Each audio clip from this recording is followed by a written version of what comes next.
Behin baino gehiagotan gordenien bizitza ez gutziri, beste gogorragoei eragotzirik gaitz egitea. Orain, berriz, nakusanean adore eta ginte gabe ezertarako ez naizela, dirudi, guztiak elkartzen direla ni banatu eta heriotza gogorrera eramateko, nire izen entzute handikoa galdurik gelditzen dela. Bada esango da, astotxar batek egotzi zuen lurrera, eta garaitu lehoi arrotzara. Ipuinonek erakasten diote eskuarte handiko gizonari begira diezaiola etorkizunari, eta nola beti izan behar duten errukitsu eta bihotz bigunekoak inori gaitzik egin gabe.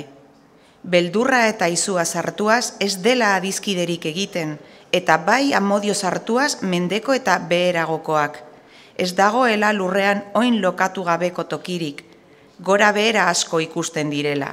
Bada, egin aurrez adizkideak, premia orduetarako, ez da ez ezeraterako, harturik beldurbideak.